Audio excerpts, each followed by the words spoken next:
Command, Air Marshal Manvinder Singh, esteemed veterans from all the three armed forces, eminent speakers, military experts, distinguished guests, members from the media, ladies and gentlemen.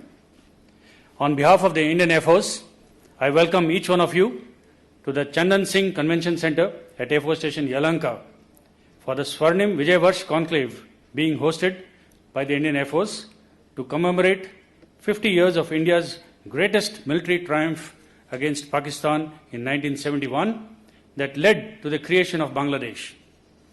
I would like to begin by conveying my sincere gratitude to our distinguished speakers for having taken time off their busy schedules and for having accepted our invite to grace the inaugural session. The genesis of the 13-day military conflict emanates from the 1970 elections in East Pakistan, wherein Bangla Bandhu Sheikh Mujibur Rahman's Awami League Party secured a clear majority. Pakistani military tried to scuttle the election results by a brutal crackdown and imposing martial law, resulting in mass flow of refugees to India. Such large influx of almost 10 million refugees over a year put immense strain on Indian resources. This posed a huge economic burden, social stability and integrity problems, and above all, a security dilemma for India. Our nation explored all possible approaches at the global and diplomatic level to secure a peaceful solution to the problem and to ensure constitutional rights of Bengalis in East Pakistan. Eventually, the situation escalated due to Pakistani politico-military establishment's attempt to hold on to power at any cost. The events leading up to the war saw India supporting the Mukti Bahini, which represented the voice of Bengali people who were waging an armed struggle for liberation in Bangladesh. The conflict mobilized all sections of Indian government and military to generate clear understanding of national objectives and was backed by robust decision-making at the national level. Clear mandate highlighting the underlying intent of the national leadership was provided to the Indian Armed Forces. The forces on their part translated the mandate to efficient operational plans and executed these with resolve and determination. The Indian Armed Forces fought synergistically on both the western and eastern fronts and demonstrated their prowess in the air, over the land and on the sea. Indian Army, Navy and Air Force dominated all domains of warfare to compel Pakistani forces to surrender in the shortest time. The political support and diplomatic efforts complemented the whole of nation's approach in ensuring an all-round victory. The 1971 war is one of the shortest and swiftest victories ever recorded in the history of military warfare. Surrender of 93,000 Pakistani troops represents the largest ever surrender by an army after World War II. We proudly celebrate 16 December as Vijay Divas to mark this momentous victory. Two important aspects emerge out of the analysis of 1971 war. Firstly, it demonstrates the excellent synergy in the Indian politico-military setup and the trust placed in the capabilities of our armed forces by all sections of Indian society. Secondly, it brings forth professionalism, jointmanship, operational readiness, innovative planning, and execution capabilities of the Indian Armed Forces. All concepts of warfare were employed and effectively executed by the Indian Armed Forces to achieve the desired objectives. In spite of winning the war, we showcased our national character, principles, and morals by treating the 93,000 prisoners of war with dignity and returning all the POWs to Pakistan. We also demonstrated our astute diplomatic character to the world, wherein we helped Bangladesh build itself as a nation with its own ethos, culture, and values. The 1971 war shall always be remembered for the national effort and precise application of military capabilities, wherein Indian officers and men exhibited exemplary leadership, courage, and nationalistic spirit, and also for the tenacity and fortitude of the Indian Armed Forces. This conclave is aimed at revisiting the situation, analyzing the responses, and learning useful lessons for the future of the politico-military arrangement in India. I am sanguine that there will be a healthy exchange of thoughts during the course of this event that will ignite the minds of each one of us present here and those attending online. The conclave shall also be a platform that will draw inspiration and pay homage to the heroes of the war who made it all possible. I thank the accomplished Armed Forces veterans for having made it convenient to attend this conclave. I also convey my gratitude to the distinguished speakers who have given their time and are here to share their views. In the end, I would like to compliment AOC&C Training Command and the entire team at Air Force Station Yelahanka for having organized this conclave and wish all the participants all the very best. Thank you and Jai Hind.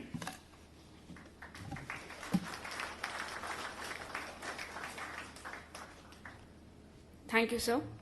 मैं हमारे कार्यक्रम के मुख्य अतिथि माननीय रक्षा मंत्री श्री राजनाथ सिंह जी से निवेदन करती हूं कि वे हमारी सभा को संबोधित करें।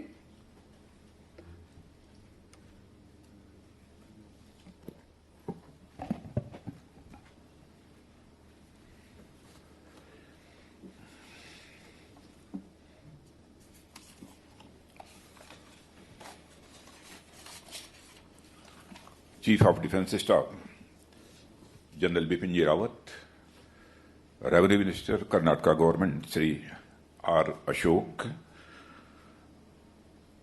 Air chief marshal V R Chaudhari, defence secretary Shri Ajay Kumar, air marshal Manvendra Singh और इस सभागार में उपस्थित हमारे एयर वॉरियर्स और आर्म्ड फोर्सेस के रेस्पेक्टेड वेटरन्स, ऑफिसर्स और मेरे मीडिया के मित्रों, आज इंडियन फोर्स द्वारा स्वर्णिम विजय वर्ष के उपलक्ष्य में आयोजित 3 दिवसीय कॉन्क्लेव में अपनी बात रखने के लिए आप सबके बीच उपस्थित होने पर मुझे बेहद खुशी हुई है। कहते हैं कि इतिहास केवल विश्वास ही नहीं, कहते हैं विश्वास कि इतिहास केवल विश्वास नहीं बल्कि विश्लेषण की वस्तु होती है। ऐसे में मैं समझता हूं कि अगले 3 दिनों में आप सभी न केवल 1917 के वार की ऐतिहासिक उपलब्धियों बल्कि उसमें और क्या बेहतर हो सकता था और उसकी लर्निंग्स को हम आज की सिचुएशन में कैसे अप्लाई कर सकते हैं, इस पर भी गहनतापूर्वक विचार विमर्श और विश्लेषण भी करेंगे। इसके लिए मैं इंडियन एयरफोर्स और इस कॉन्क्लेव से जुड़े सभी लोगों को हार्दिक बधाई देता हूं और साथ ही अपनी हार्दिक शुभकामनाएं भी देता हूं। अपनी बात शुरू करने से पहले मैं उन सभी सोल्जर्स, सेलर्स और एयर वॉरियर्स के शौर्य और पराक्रम को नमन करता हूं, उनके परिजनों को नमन करता हूं, जिनकी वजह से 1971 के वार में हमारी जीत सुनिश्चित हुई है। यह देश उन वीरों के त्याग और बलिदान के प्रति सदैव ऋणी रहेगा और उनके सपनों को पूरा करने की राह में सदैव आगे बढ़ता रहेगा।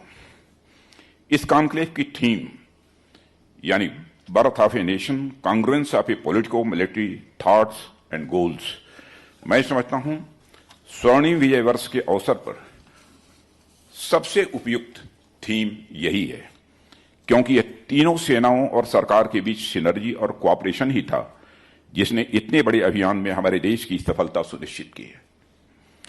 साथियों, 1971 का वार और इसमें भारतीयों की जीत जितनी खास है, मैं समझता हूं इस युद्ध का आधार या कहें बैकग्राउंड भी उतना ही खास है।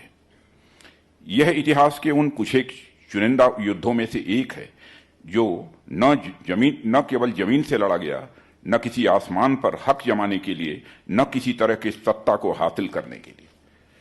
इस युद्ध के पीछे जो मुख्य उद्देश्य था वह था मानवता और लोकतंत्र की गरिमा की सुरक्षा। आजादी के 23 साल बाद तक भी आम चुनावों का मुंह तक न देखने वाले हमारे पड़ोसी मुल्क शासन के नाम पर कभी मार्शल लॉ तो कभी इमरजेंसी रूल झेलने वाला हमारा पड़ोसी मुल्क 1917 के प्रथम आम चुनाव में बहुमत हासिल करने वाले बंगबंधु को देश की सेवा का अवसर देने की बजाय उन्हें जेल की दीवारों के पीछे भेज देने वाला हमारा पड़ोसी मुल्क, और इस दौरान मानवाधिकारों की मांग करने वाले आम और निर्दोष नागरिकों का नरसंहार करने वाला के मुल्क से वहां की जनता को मुक्ति दिलाना हमारे देश का राजधर्म भी था, राष्ट्र धर्म भी था और साथ ही हमारा यह सैन्य धर्म भी था। साथियों, हमारा राष्ट्र दुनिया की जिस प्राचीनतम शासन व्यवस्था का उत्तराधिकारी है, उसमें न्याय और सुशासन को केवल अपने राज्य की सीमाओं तक ही सीमित न रखकर संपूर्ण लोक के लिए उसके प्रयास की बात कही गई है। हमारे यहाँ कहा भी गया है कि अराजके ही लोकेस्मिन् सर्वतो विदिते भयात् रक्षार्थमस्य सर्वस्य राजनाम स्त्रित प्रभु, यानी लोक में बलवानों से निर्बलों की सुरक्षा और अराजकता व कुशासन से मुक्ति ही किसी भी राज्य व्यवस्था का प्रमुख उद्देश्य होना चाहिए। और पूरी धरती को अपना परिवार मानने वाले हमारे राष्ट्र का मस्तक इस बात के लिए हमेशा गर्व से ऊंचा रहेगा कि जब जब भी जरूरत पड़ी है, यह सत्य, न्याय और मानवता के पक्ष में हमेशा खड़ा रहा है।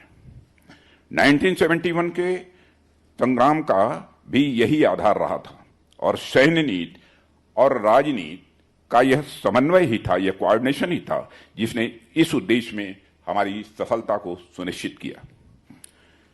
यह दोनों का कांग्रुएंस ही था कि तत्कालीन लीडरशिप ने मिलिट्री लीडरशिप पर पूरा भरोसा करके उन्हें किसी भी प्रकार की कार्रवाई करने की पूरी छूट दी और हमारी मिलिट्री लीडरशिप ने अपनी परंपरा के अनुरूप देशवासियों का भरोसा पूरी तरह से कायम रखा। इस वार में कहने के लिए तो ईस्ट और वेस्ट दो मेन फ्रंट थे, पर वास्तव में अनेक ऐसे फ्रंट थे जिनका हमको ध्यान रखना था और जो पॉलिटिको मिलिट्री सिनर्जी के बिना किसी भी सूरत में संभव नहीं था। उदाहरण के लिए, एक ओर हमें मुक्ति वाहिनी को सपोर्ट करना था, दूसरी ओर ईस्ट पाकिस्तान से आए लाखों की संख्या में रिफ्यूजीज को भी देखना था और तीसरी ओर पाकिस्तान द्वारा इंटरनेशनल बाउंड्री अथवा सीज फायर लाइन, जिसे आज हम लाइन ऑफ कंट्रोल के नाम से जानते हैं, पर किसी भी तरह के आक्रामक रवैये को रोकना था। चौथा, नॉर्दर्न सेक्टर से चाइना के किसी भी प्रकार के हस्तक्षेप को रोकना था और इन सब के साथ साथ वर्ल्ड कम्युनिटी में भारत की उस ताक यानी क्रेडिबिलिटी को भी हमको बरकरार रखना था जिसके तहत भारत हमेशा शांति, न्याय और मानवता का पक्षधर रहा है। वैसे तो मार्च अप्रैल 1971 तक वार की परिस्थितियां बन चुकी थीं, पर इन सब के लिए हमें एक अच्छा खासा समय चाहिए था और सरकार ने बड़ी सूझबूझ और पेशेंस के साथ हमारी सेनाओं को वह समय उपलब्ध कराया। आप सब इस बात से भी अवगत होंगे कि इस कैंपेन को कैसे पोस्ट मानसून पीरियड तक स्थगित किया गया ताकि ईस्ट पाकिस्तान की नदियों में बाढ़ की संभावना कम रहे और साथ ही चाइना से जुड़े नॉर्दर्न सेक्टर के पास से बर्फ से पूरी तरह से ढक जाए। इस दौरान भारत सरकार का दुनिया के बड़े देशों से हाथ मिलाने का प्रयास और सोवियत संघ के साथ फ्रेंडशिप ट्रीटी भी बड़ा अहम कदम साबित हुआ।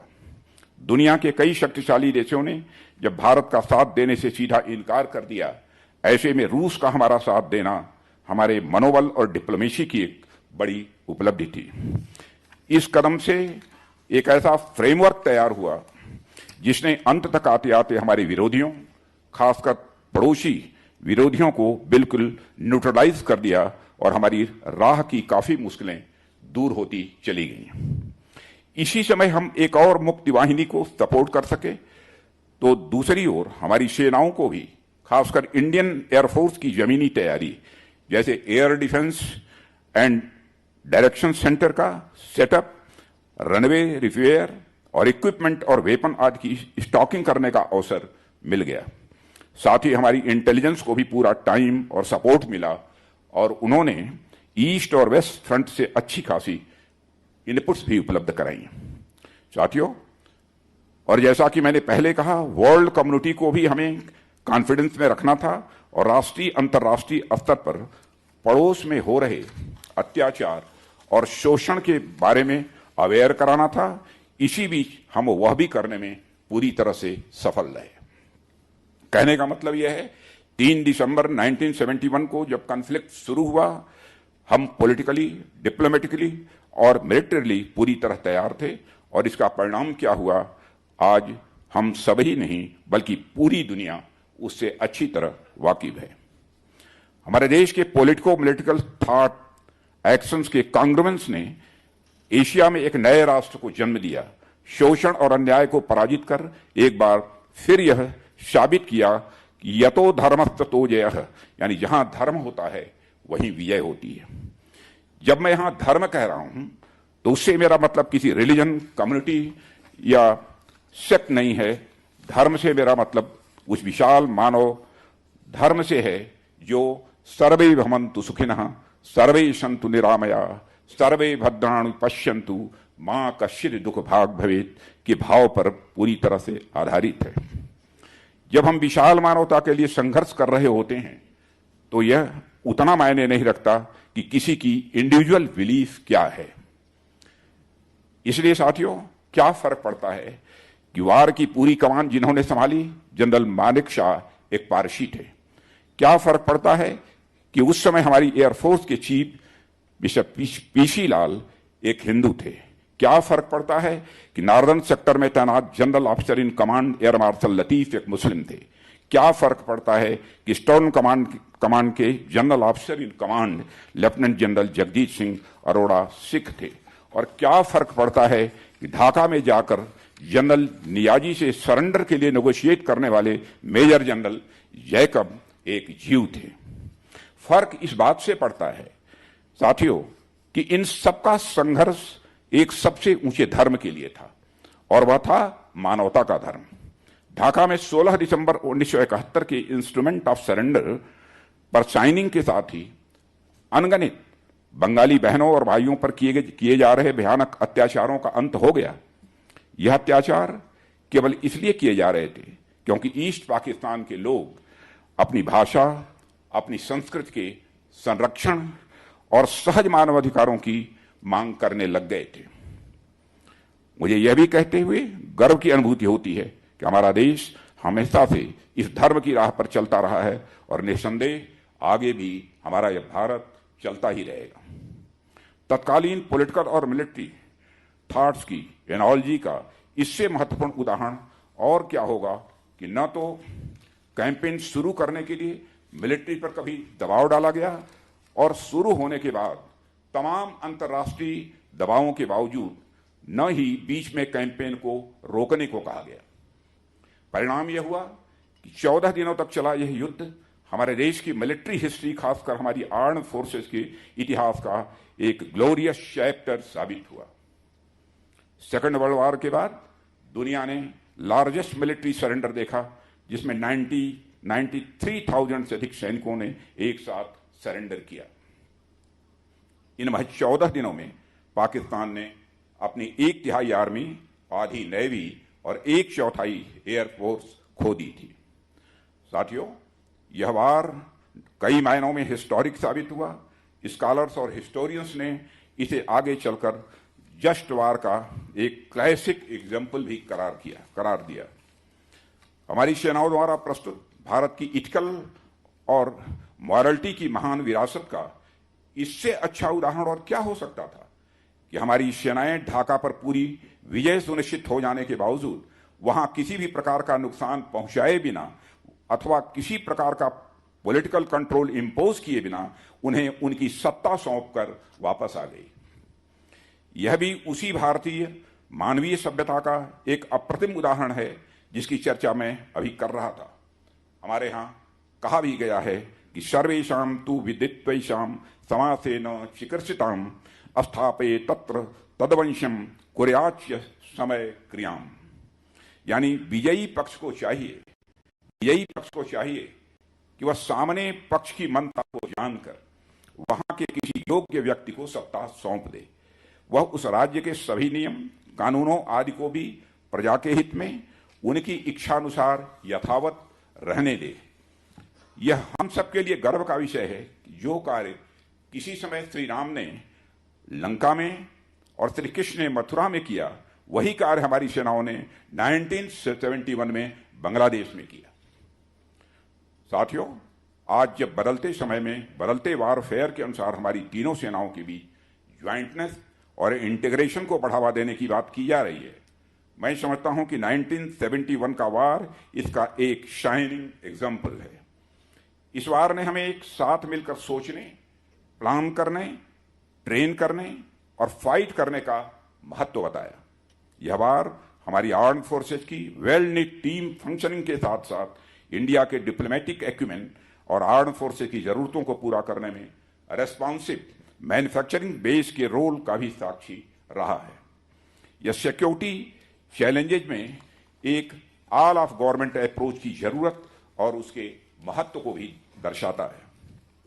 साथियों, आज जब माननीय प्रधानमंत्री श्री नरेंद्र मोदी जी के नेतृत्व में इस देश को एक चीफ ऑफ डिफेंस स्टाफ और रक्षा मंत्रालय को डिपार्टमेंट ऑफ मिलिट्री अफेयर्स मिल चुका है, हम पुनः उसी अंडरस्टैंडिंग और सिनर्जी के संकल्प को दोहराते हैं जिसे हमने 1971 के वार में देखा था।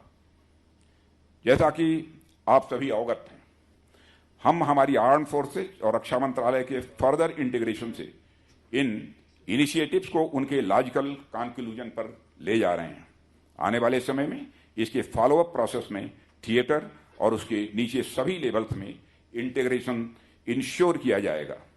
प्रोक्योरमेंट से लेकर indigenisation, prioritising, capability development, training, logistic support तक में इसका इंप्लीमेंटेशन होगा, जिससे हमारी आर्म्ड फोर्सेस को अधिक कैपेबल, एफिशिएंट और आत्मनिर्भर बनाया जा सके। इन इनिशिएटिव्स को आगे बढ़ाते हुए हम सिक्योरिटी और डिफेंस सेक्टर से संबंधित अदर सपोर्ट इस्टेब्लिशमेंट में भी इफिशिएंसी बढ़ाने का प्रयास कर रहे हैं। इसमें ऑर्डिनेंस सेक्रेटरी बोर्ड का कॉर्पोरेटाइजेशन, डिफेंस सेक्टर में एक्सपोर्ट को बढ़ावा देने का प्रयास और डिफेंस रिसर्च, डेवलपमेंट और मैन्युफैक्चरिंग में प्राइवेट सेक्टर को बढ़ावा देने का प्रयास और सबसे महत्वपूर्ण आत्मनिर्भर भारत अभियान के माध्यम से रक्षा क्षेत्र में आत्मनिर्भरता को बढ़ावा देने का प्रयास शामिल है। कुल मिलाकर हमारी आर्म्ड फोर्सेज को किसी भी परिस्थिति के लिए तैयार रखना यह हमारा उद्देश्य है और इसकी तरफ हम तेजी से आगे बढ़ रहे हैं। मुझे खुशी है कि इस कॉन्क्लेव में डिस्टिंग्विश्ड स्पीकर्स द्वारा इस स्वर्णिम अध्याय के अनेक पहलुओं पर प्रकाश डाला जाएगा। भारत को अपने इतिहास और खासकर अपनी आर्म्ड फोर्सेस वेटरन्स की उपलब्धियों पर गर्व है, जिन्होंने सर्विसेज के साथ साथ इस राष्ट्र की गरिमा को अखंड रखा है और अक्षुण्ण रखा है। अगले 2 दिनों के सेशन हमारी अंडरस्टैंडिंग को बढ़ावा देते हुए हमारी अचीवमेंट के माध्यम से नेक्स्ट जनरेशन को मोटिवेट करेंगे, ऐसा मेरा विश्वास है। मैं इस कॉन्क्लेव की और भविष्य में आपके प्रयासों की सफलता की कामना करता हूं।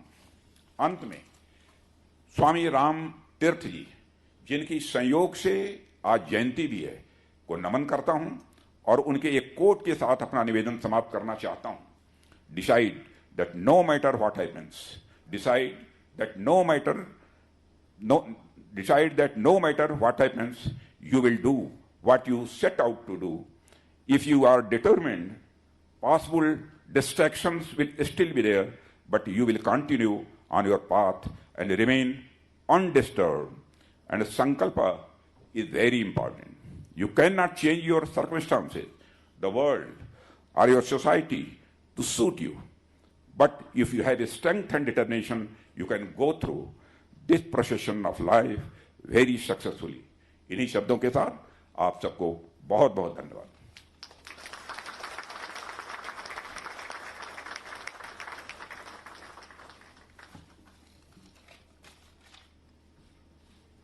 Thank you so much for your insightful words, sir. General Bipin Rawat, परम विशिष्ट सेवा मेडल, उत्तम युद्ध सेवा मेडल, अति विशिष्ट सेवा मेडल, युद्ध सेवा मेडल, सेना मेडल, विशिष्ट सेवा medal, aide de camp, is the Chief of Defence Staff of India. Prior to this appointment, he has served as the Chairman of the Chiefs of Staff Committee as well as the 27th Chief of Army Staff. In his illustrious career spanning more than 4 decades, General Bipin Rawat has donated several command and staff appointments.